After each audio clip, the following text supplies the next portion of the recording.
Hi, can everyone hear me? Yes. I feel like, have you all seen the movie Bridget Jones, where she goes like, oi, oi? Thank you so much for coming. My name's Laura Riches. I'm the one on the left here. And the lady on the right is my co-founder, Laura Rosenberger. And having worked together at Naked Wines, we discovered we share a great passion for what I'm going to call a Tuesday night wine. And this is a glass of wine, not because it's your birthday, not because you've got a promotion at work, but just because it's Tuesday and having a glass of wine is absolutely lovely. So a moment of serendipity changed our lives. Now, I would like to say I photoshopped this. I do not have the skills. This was August 2020, and we were all, locked down in our homes. And I had, loving a glass of Tuesday night wine, had discovered boxed wine. And I'd worked in the wine industry for quite a while. I was the marketing director and then CMO of Naked Wines. And I'd never realized that boxed wine could actually be great quality. And so having a box in your fridge, stays fresh for 6 weeks, made total sense. So I started to put together a presentation. I have no idea who I was going to present this to. Maybe the dragons on Dragon's Den or something like that. And it was to say, boxed wine can be great. Boxed wine could be a premium product. But I don't think that would have gone anywhere had it not been for this exact text exchange. So my good friend Laura Rosenberger asking me, do you fancy a chat next week? I've been working on something. I'd love to run it past you. Me saying, yeah, absolutely, just checking. It's not the same thing I'm working on. And her answer, oh my God, are you kidding me? So we met up in her garden, socially distanced, of course. And we started to run through this idea, which was putting amazing quality wine into a box that stays fresh for 6 weeks, but could be something you were genuinely proud of. And it was like absolutely uncanny. Everything from the size of the market to some of the suppliers we'd already been sort of thinking about talking to, it was all identical. And it really felt like the universe speaking to us and saying we should do something with this. So I've touched upon this, but boxed wine has a really bad reputation. People associate it with cheap plonk. They associate it with uninspiring design, or things that are lying on the bottom shelf, gathering dust. And it absolutely doesn't need to be that way. And what's staggering, it's a bit of a techie slide. You can tell we're fundraising, and that's why we've suddenly got this market sizing slide in here. But actually in the UK, boxed wine is only 4% of the market, up from 2% a couple of years ago. But when you look internationally, in Sweden and the Nordics, it's in excess of 60% of the market where they have a real eco agenda. In France, 30%. So, being a former management consultant and a former banker, we also thought, this isn't just something lovely that we might enjoy. This is genuinely a business that might have some legs and has some headroom to grow. So we created Laylo. We are a design-led business. We create boxes that you can genuinely feel proud to have on your countertop. And the juice inside is sourced by a master of wine. So it's really good quality wine, the sorts that you might spend 15, 20 odd pounds in a fancy wine merchant for. And it took off. So bottom corner here is November 2020. At this point, it was called Project Christmas Present. We had really sort of no plan. We were both working full-time as freelance consultants, so it really was a side hustle. And this is the basement of my local wine merchant. We needed somewhere that was licensed, and so I pulled a favor. I was probably their best customer and said, look, can I keep my product here? And every day there would be a DPD van collection, and I would personally be lugging these boxes, they're quite heavy, up the stairs, handing over these boxes to DPD. And something incredible happened. So we put up a Shopify website. Again, built ourselves. This was, I can't reiterate enough how much this was a side hustle. Our friends bought it, our family bought it. We had a few people friends of friends, people who wouldn't have felt obliged, but I was very grateful. And then something started to take momentum, and this was a guy called William Sitwell, who was a Telegraph food and drink critic and a MasterChef judge. He bought a box, and then he started shouting about it, and he invited me on his podcast. It was in the paper. It started to, get this incredible PR, and we sold out of 2,000 litres of wine in 13 days, which was absolutely not what we expected to happen. So that Christmas, Laura and I, went and had a break. It's fair to say we didn't really know what to do. We'd been approached by investors. We had, sold out of this wine. We'd had to hustle another load of red wine over from Spain. I'm standing here, so you can guess what happened on the 1st of January. We had a phone call, 1 p.m., and we both said, I'm in. And we resigned from our consulting contracts. Now, at this point, so it was the 1st of January 2021, Brexit happened. That's not great for wine importing. So that was the first challenge, but by the end of June, we had a range. So we had a Sauvignon Blanc, a Rioja, an Etna Rosso, and a Provence Rosé. So we actually had something that we could start to trade. And we began to kind of test what sort of messaging worked. So were people interested in sustainability? It generates 90% less carbon than glass bottles. Or were they interested in this concept of just having the odd glass? We didn't know. But it was just the two of us, and we put out some digital ads, and we wanted to see what would happen. By the end of that year, we'd got quite a lot of press, actually, and that really helped. So I'm a big advocate, as you'll hear in a moment, for PR in growing a business. And we were invited to do a pop-up in Selfridges. This was the first time that we could actually see people enjoying our product who weren't our friends and family. So we could, corner someone and say, do you like wine? And people would say, yes, I do, but there's no way I'd drink boxed wine.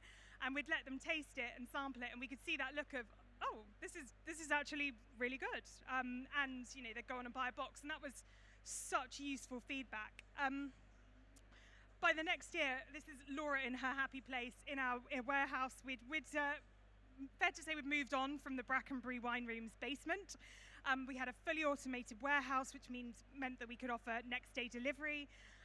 We won lots of awards. This is very exciting. I love talking about this. So Chrissy Rucker, who's the founder of the White Company, she is now our mentor. She named us the brand of the year at the Every Woman Awards. And we had, by this point, the kind of beginnings of a fairly decent direct-to-consumer business, selling direct on our website. What happened next is probably something that I wouldn't have expected, and this is that we started to get approached by bars and restaurants, and simultaneously, D2C, and this is, the crux of what I want to share in terms of lessons learned, D2C started to get really bloody hard. When you have no brand awareness, when you're spending, what feels like an absolute fortune on paid social, D2C can feel, a really hard slog. And, we were a tiny team. We're still a tiny team. So we started looking at trade in 2023. And then June this year, the best moment ever, we featured on Sunday Brunch. Had 5,000 people on our website as Ned Haley, their brand, their food and drink expert, said lovely things about our Sauvignon Blanc. So that's the last few years. We've been pretty busy, and we've featured absolutely everywhere, from Rolling Stone to the Times, Hamburg. I'm very, very happy with Sunday Brunch, and I wanted to share with you today. I'm going to be honest. Technology for marketing is probably the antithesis of what I'm about to say, but just a counter point of view for what it's really been like to get to that point, and what it's really like to grow from 0 to 1 million. So when we started out, we adopted what I'm calling the Naked Wines playbook. Now, I imagine most people in this room have received about 20,000 Naked Wines vouchers in the past. So we started to do that. We put vouchers in the likes of Butternut Box, who are some of our investors, HelloFresh, Freddy's Flowers, Bohemian Wild. And we also turned on paid ads. Now, I have purposely picked a really crappy looking paid ad on the right-hand side to make my point. They did get better, but we started to kind of go down that route of what's my CPA, what's my lifetime value, what's my contribution payback. And as a marketer, I love the cut and thrust of trading. I love telling our story, but I find that kind of payback hockey stick extremely stressful, because you're constantly looking, what am I paying? What are my cohorts doing? And it can be just like a very, very difficult way to operate a business, particularly when every cohort really matters and you've only been operating for a couple of years. So we decided we would do something different, and here we wanted to take a much scrappier approach. So at this point, it was still just me and Laura, and we did really silly things, like we went out onto the streets of the city with corkscrews, each saying, useless, no need for corkscrews any longer, and handing them out for free, and they had a code on them. Or we made this sign here, it's very obviously homemade, and did the Whispering Angel versus Laylo challenge. And all of these things got put on LinkedIn, and it was a way of sharing our story in a way that felt really authentic, was completely free, and got far more eyeballs than we would have done spending that money on paid social. We perfected the art of breaking into offices. Now, if I were hiring for the team now for marketing, this idea of like, who's got what it takes to get past someone on reception would probably be my number one criteria. So why is this important? Well, that's me on the far right. I was absolutely desperate to get us on TV. People were saying, oh, you'd be great for telly, it looks awesome. And I'm like, I know, please help me. So I hustled, found as many people's details as I could, eventually found one of the producers for Sunday Brunch, and discovered through some Instagram stalking that it was her birthday coming up. So rather than turning up with samples, which inevitably get put in the sample cupboard and given out to team members at the end of the day, I've been that person, I know that happens. I wrapped it up with yellow wrapping paper with a big blue bow, and I turned up at reception and said, hey, I'm here for Maddie. And the woman looked at me in a bit of a funny way. I said, oh, I'm her friend, it's her birthday. I've come to drop in her birthday present. So she rung Maddie, the producer, and said, hey, there's one of your friends here with a birthday present. And Maddie was just intrigued enough to come down and see what it was all about. Off the back of that, we actually became pretty decent friends, and we featured on Sunday Brunch. But it's just an example of how, like, when you are a teeny tiny company, you do need to do things slightly differently. We realized we needed to physically turn up where our customers are. So this is Soho Farmhouse. We knew that lots of our customers would be at the Soho Farmhouse Christmas market. So we turned up, the whole team, wearing our wine snob caps. We stopped every single person who walked through the door. It's the very reason why I'm here today. Turning up, telling our story, far more powerful than anything that you could put in a single ad. We made some friends. So one of the things that we've absolutely loved is being part of a kind of startup community. And when I was at Naked Wines, we were a PLC. I had to be fairly careful. I had the ASA ringing me almost weekly for things I'd said and done that didn't match their standards. So an example of this is I put out an ad that someone had counted how many bottles were on the table and how many chairs were laid out, and decided that it was inappropriate when it was just a lovely lifestyle shot. So as a PLC, I had to be very, very careful. As Laylo, no one cares. So I can go out and make friends with these guys at Just Wears, put together silly ads. They get loads of views, loads of buzz, and it's really as easy as just a bit of usually intentionally poor photoshopping. There we go. So one of the biggest learnings I've had in growing something from nothing has been learning what to say no to. This was an example of, we put together a pitch for a product, which was a sparkling rosé in a can. This Instagram post was actually our most liked Instagram post last year, We knew customers would love it, but to be honest, it would take up so much time in a team of, by this point, 5. We decided we wouldn't go ahead, and it breaks my heart. I'm a doer. I love, getting projects off the ground, creating something out of nothing. And every time we cross something off that list, something that I think is really good, it really does. I usually advocate for it for quite a while before giving up, but that's actually been hugely valuable to me, and is something I'll take with me as we grow and as we become a large company. So where does all this content go? Well, we put it on our Instagram, we put it on our company LinkedIn, but really the benefit of all of this scrappy marketing, of all of this, these silly partnerships, has come from personal brand building, and that's absolutely not something that I feel is my kind of natural happy place. I love telling other people's stories, but I find posting myself very difficult, and I've actually had to kind of just put in my diary every single day from 8:30 till 9, post on LinkedIn, and my friends will think I'm absolutely ridiculous. But actually, by putting our story out there, and by putting it on our personal LinkedIns, we can get as many as a couple of 100,000 views on a piece of content that people actually resonate with, that people actually linger on, that they comment, that they repost, and it's really been transformative in terms of growing our business, and helped us to understand that when people are buying from Laylo, which is something we do in our email marketing, they're not just buying from a startup, but they're buying from Laura and Laura, these two girls who love wine. Your best friends who know about wine, the people that you would text if you were in a fancy restaurant and you didn't know what to choose. That's who we are. And actually we can hopefully be that to many more people through Laylo. Just a shameless moment there. If anyone did want to add me on LinkedIn so you can see all of these updates, I won't be offended if you get your phone out right now.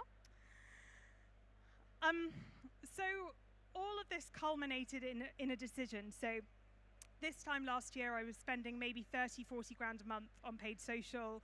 We had, lots of kind of marketing activities. We tried advertorial, we'd tried we still do search, but we were spending a fairly decent amount on generic as well as brand terms. And I wrote this email on the left, which was actually intended to go to quite a small segment of people. And it was for customers who had signed up to our newsletter and never ordered. And it said, we're in a fix. We need to use social media to get the word out about Laylo, but every time we get a new customer, it costs, £15 goes to Mark Zuckerberg. Now, since we're in Chatham House rules, possibly, we were spending way more than £15 per customer. Double that and you'd probably be closer, but don't let the truth get in the way of too good a story. So, Mark Zuckerberg, this sense of other, he's this other person. Every time we got a new customer, £15 going in his pocket, we'd rather give that money to you. And so we ran this campaign giving £15 off for anyone who put the code ZUCK in at checkout. The subject line that won there was ZUCK this, which people absolutely loved. And this email went as close to viral as anything I've ever done. So one guy, never met him before, he was signed up to our newsletter, posted it on LinkedIn, got, this is the best email marketing I've ever had, which was great, although there is a typo in there and I was absolutely mortified. I definitely get people to proofread my emails a little bit better now. But then it got picked up by a guy called Dave Harland, who is a copywriter. He writes a copywriting newsletter that goes out to a couple of 100,000 people. And over the course of November and December last year, the code ZUCK had more redemptions than our paid social codes did in totality. So we had 4 different codes. It even, and I love this on the right-hand side, so this email has really done the rounds now, and this was sent to me by a friend who'd received it from a completely different company, complete with my quite naff jokes, every single word the same. In fact, I was actually a bit offended where there were a few things that they changed, because they obviously really, really meant those changes. So it got us thinking, well, what does this actually mean for us? And for us, we decided to try something different.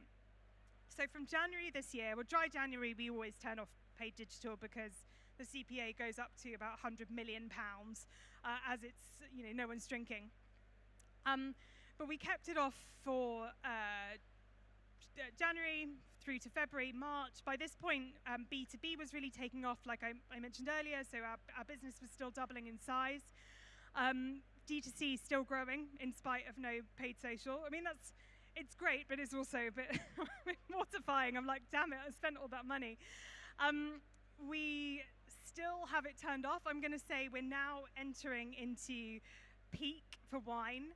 So this is me and my colleague Daisy. We're testing out new things. We're even going door to door. So we have an army of out-of-work actors and actresses who go on Friday afternoons, go wine tasting on people's doorsteps, and the CPA is better than I was getting from paid social. So it really has been a kind of exercise in testing things out. And seeing as I'm here, one of the reasons I speak at these sorts of events and come and tell our story is to tell this room of people to go to our website and enter Zuck this at checkout.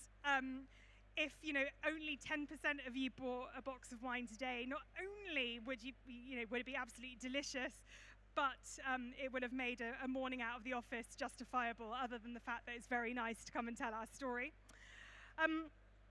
So what next? Well, we are going to keep paid social off for as long as we can. I'm a marketer, right? I buy into the benefit of all channels and having a really varied marketing mix. But I'm really intrigued to see what happens. And if we get to, the worst case scenario is that we get to sort of November and December and we realize that we need to turn it on, but we've learned a heck of a lot of ways that we can get people to try our product that doesn't cost a fortune. And that's something that I will take with me from the through Laylo and hopefully to future companies in my career, because you can do something with nothing. It takes a bit of hustle, but it really is possible. Thank you very much.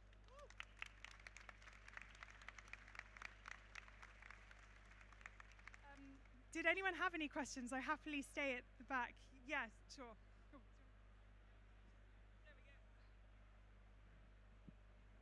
I was just intrigued by your designs, and how did you come up with the designs, and have you trademarked your designs to keep them to your brand? So, question there about design. Each of our boxes of wine has a design that is inspired by the place the wine is from. So, for example, this is our Loire Valley Sauvignon Blanc. It's wrapped in a toile de Gie kind of local pattern. This one even has the story of the wine incorporated into the pattern. So, each wine has its own kind of unique personality, its own design. That's our Merlot there too. Hi. First off, love the energy. Really fun, inspirational. If you were to look back and say, okay, I could have switched off social media off this, when in your journey of growth or milestone would you feel you would have been able to shut it off? I think so. The thing about a business like ours is we needed to raise money, right? So there are kind of revenue hurdles you need to get to. And so having said, it's a bit heartbreaking to look at what we did spend. I think that was necessary at a point when, we just needed to get eyeballs on the brand. We needed to be able to show that we could grow. We needed to be able to demonstrate to potential investors that we understood the CAC to lifetime value relationship, that we understood, how a normal business works. I think it would have been, what I regret is not that we continue to pay lots of money on social, but I regret that we didn't do that scrappier stuff bigger and bolder sooner. I think if we'd managed to do those two things in tandem, then we could have grown a lot faster, a lot quicker. I guess paid social was a safety blanket that I just kind of knew how to do and would sit in the background. Yeah. Cool, right, I think I've been told to finish up, but I'll be at the front here, so if anyone wants to come and say hi, I'd love that. Thank you.